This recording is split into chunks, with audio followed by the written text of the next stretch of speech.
પરસેવાના પૈસાની કથા. અનંતપુરી નગરીમાં રાજાનું નામ ચંદ્રસેન હતું. તે ઘણો દયાળુ અને પરોપકારી હતો. રાજકાજની સાથે સાથે ધર્મ ધ્યાન પણ કરે, વ્રત નિયમ કરે, જપ તપ કરે. એવામાં પુરુષોત્તમ માસ આવ્યો. રાજાએ અને રાણીએ પુરુષોત્તમ માસનું વ્રત કર્યું. તેઓ દરરોજ નદીએ સ્નાન કરવા જતા, કાઠાકુર્માનું પૂજન કરતા, ત્યાં બેઠેલ બ્રાહ્મણોને દાન દક્ષિણા આપી મહેલે આવતા. બધા બ્રાહ્મણો રાજાની દક્ષિણાનો સ્વીકાર કરતા, પણ એક બ્રાહ્મણ દક્ષિણા ન લે, દેખાવે દરિદ્ર જણાતો. એ બ્રાહ્મણ નમ્રતાથી રાજાને ના પાડે. રાજા બહુ આગ્રહ કરે, પણ બ્રાહ્મણ કહી દે કે છેલ્લા દિવસે તમારે જે આપવું હોય તે આપજો. રાજાને થયું કે આ બ્રાહ્મણ દરિદ્ર છે, તેથી તેને વધારે દક્ષિણાની આશા હશે. કંઈ વાંધો નહીં, છેલ્લા દિવસે હું તેને રાજી કરીશ. આમ કરતાં પુરુષોત્તમ માસનો છેલ્લો દિવસ આવ્યો. રાજાએ દરેક બ્રાહ્મણને એક એક સોના મહોર દાનમાં આપી. છેલ્લે પેલા દરિદ્ર બ્રાહ્મણનો વારો આવ્યો. રાજાએ તેને 5 સોના મહોરો આપી. બ્રાહ્મણ નમ્રતાથી બોલ્યો, હે રાજન, આ દ્રવ્ય આપ ક્યાંથી લાવ્યા છો? રાજા કહે, કેમ? મારા ખજાનામાંથી લાવું છું. બ્રાહ્મણ કહે, જાણે અજાણે અનીતિનું ધન પણ આ ખજાનામાં આવી ગયું હોય. મારે તો આપની ખરી કમાણીનું ધન જોઈએ છે. રાજાએ પૂછ્યું, આવો આગ્રહ રાખવાનું કંઈ કારણ છે? બ્રાહ્મણ કહે, હે રાજન, દક્ષિણા લેવાનો મારો ધર્મ છે. તમે આપવા જોગ અને હું લેવા જોગ છું, પણ મારે તો શુદ્ધ ધન જોઈએ છે. તમારા પરસેવાની કમાણીનું હોય તો મને આપો, હું ખુશીથી લઈશ. આ સાંભળી રાજા બોલ્યા, આવતીકાલે સવારે તમે મારા મહેલે આવજો, હું મારા પરસેવાની કમાણી તમને આપીશ. આ સાંભળીને બ્રાહ્મણને સંતોષ થયો. હવે તે પોતાના ઘેર ગયો. બ્રાહ્મણને એમ કે આજે ઘણી દક્ષિણા લઈને આવશે, પણ ખાલી હાથે આવેલ જોઈ બ્રાહ્મણી બ્રાહ્મણ પર ગુસ્સે થઈ ગઈ. જ્યારે બ્રાહ્મણે જણાવ્યું કે રાજાએ આવતીકાલે દક્ષિણા લેવા અને તેને રાજમહેલે બોલાવ્યો છે, આથી બ્રાહ્મણી રાજી રાજી થઈ ગઈ. ગુસ્સો બધો ઉતરી ગયો. એને મનમાં થયું, કાલે રાજા ઘણું બધું ધન આપશે, એટલે પોતાનું દરિદ્ર મટી જશે. સાંજ થવા આવી. રાજા ચિંતામાં પડ્યા. પરસેવો વળીને કમાણી કરવાની હતી. જરા અંધારું થતાં રાજાએ મેલા ગેલા ફાટેલા વસ્ત્રો પહેરી મજૂર વેશે મહેલના પાછલા બારણીથી બહાર નીકળી પડ્યા.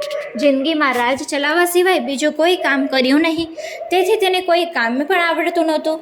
ચાલતા ચાલતા ચંદ્રસેન લુહારની કોઢે પહોંચ્યા. લુહાર દાતરડા ગળી રહ્યો હતો. તે એક હાથે ધમણ ફૂંકતો અને બીજા હાથે લાલચોળ થયેલા લોખંડ ઉપર હથોડાના ઘા ઝીકતો જાય. ચંદ્રસેન તેની પાસે જઈને કહ્યું, હું મજૂર છું, મને કામ આપશો? તમે કહેશો તે કરીશ. લુહાર કહે, કામ તો છે, પણ આખી રાત ધમણ ફૂંકવી પડશે, હથોડાના ઘા મારવા પડશે. 8 કલાક કામ કરીશ તો તને 4 આના મજૂરી આપીશ. જો કબૂલ હોય તો કામ પર આવી જા. રાજાએ કામ કરવાની હા પાડી. લુહારના કહેવા મુજબ તે કામ કરવા લાગ્યો. થોડીવાર ધમણ હલાવતો, થોડીવાર પછી ગરમ લોઢા ઉપર હથોડો મારવા લાગી જતો. શરૂઆતમાં તેને ખબર ન પડી, પણ ધીમે ધીમે તેના હાથમાં છાલા પડ્યા. માંડ માંડ કલાકો પૂરા થતાં તે પરસેવાથી રેબઝેબ થઈ ગયો. ગામમાં હાથમાં એવા તે છાલા પડ્યા કે હથોડો પણ પકડાતો નહોતો.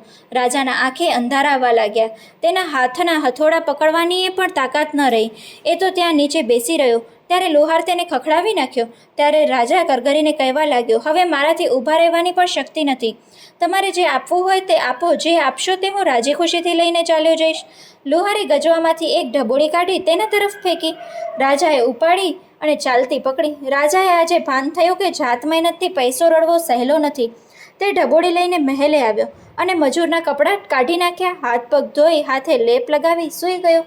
પ્રાતઃકાળે રાજાએ ઉઠીને સ્નાન કરી, પૂજાપાઠ કરી મહેલની આગાશીએ બ્રાહ્મણની રાહ જોતો ઊભો રહ્યો.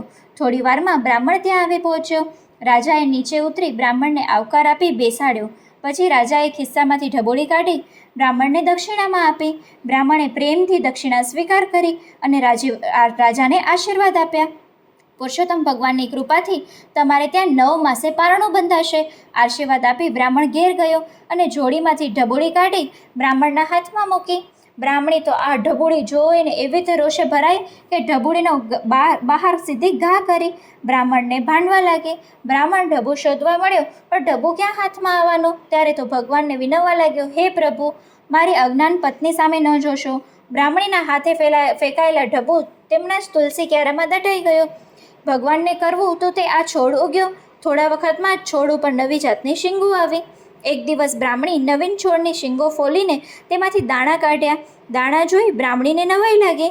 સામાન્ય દાણા નહોતા, પણ આ તો સાચા મોતીના દાણા હતા. તે તો દોડતી દોડતી જઈ પતિના છોડ પાસે લઈ ગઈ અને એક શીંગ ફોલી તેમાંથી દાણા કાઢ્યા. તે બ્રાહ્મણને બતાવ્યા. બ્રાહ્મણ પણ આ દાણા જોઈને દ્વિગ્મૂઢ થઈ ગયો. ખરેખર દાણા મોતીના જ હતા. બ્રાહ્મણ સમજી ગયો કે આ છોડ બીજું કંઈ નહીં પણ રાજાએ આપેલ અને પોતાની પત્નીએ બહાર ફેંકી દીધેલ ઢબુનો જ ચમત્કાર છે. પછી તો રોજ સાંજે 5 શીંગો છોડ ઉપરથી ઉતારવામાં આવતી, તેમાંથી 25 મોતી નીકળતા.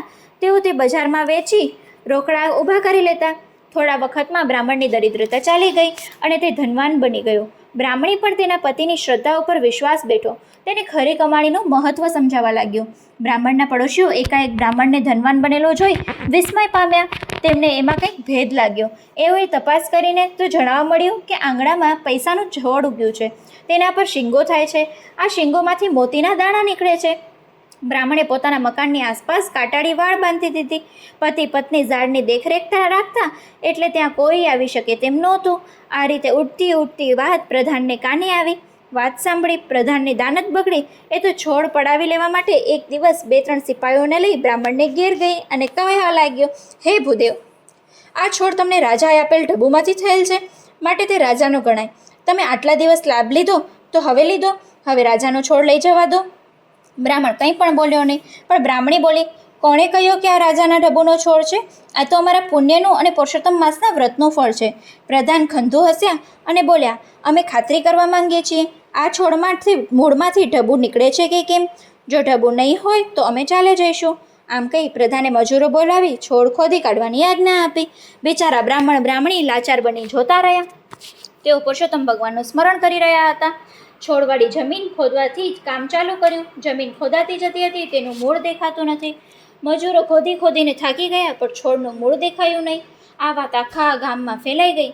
તેથી લોકોના ટોળા બ્રાહ્મણના ઘર આગળ જમા થવા લાગ્યા. રાજાના કાને આ વાત આવી. તેમને દુઃખ થયું કે પ્રધાને મને પૂછ્યા વગર આ કામ હાથમાં લીધું છે, તે યોગ્ય કર્યું નથી. રાજા તાબડતોબ ત્યાં આવી પહોંચ્યા અને ત્યાંની સ્થિતિ જોઈ તે એકદમ નારાજ થઈ ગયા. તેમને પ્રધાનને ધમકાવ્યો, તમને આવું કરવાનું કોણે કહ્યું હતું? ચાલાકી વાપરીને પ્રધાને કહ્યું, મહારાજ, આ તો રાજાની મિલકત ગણાય. આનાથી રાજ્યના હિત ખાતર મેં આ કાર્ય કર્યું છે. છતાં મારી ભૂલ થઈ હોય તો મને માફ કરજો. પછી બ્રાહ્મણી પાસે જઈ રાજાએ આ છોડ અંગે પૂછ્યું. ત્યારે બ્રાહ્મણ બોલ્યો, હે રાજન, આપે મહેનત કરીને દાનમાં આપેલ ઢબુમાંથી આ છોડ નીકળ્યો છે, એટલે તેના ઉપર અમારો અધિકાર નથી.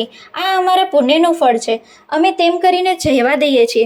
રાજન પ્રધાનજી આ ધર્મરૂપે ઉગેલા છોડનું મૂળ જોવા માંગતા હતા, પરંતુ ધર્મના મૂળ ઊંડા હોય છે. તે મૂળને કોઈ જાણી શકતું નથી. પછી ઉખાડવાની તો વાત જ ક્યાં રહી. રાજાએ બ્રાહ્મણની ધર્મનિષ્ઠા અને શ્રદ્ધા ઉપર ધન્યવાદ આપ્યા અને હાથ જોડી રાજાને બ્રાહ્મણીની માફી માંગી. રાજાએ આ જોઈ પરસેવાની કમાણીનું મહત્ત્વ સમજાયું અને ત્યારથી રાજાએ પોતાની તિજોરીમાં કોઈ અનીતિનો પૈસો ના આવે તે માટે રાજના કારોબારીઓને તાકદી કરી. બોલો પુરુષોત્તમ ભગવાનની જય.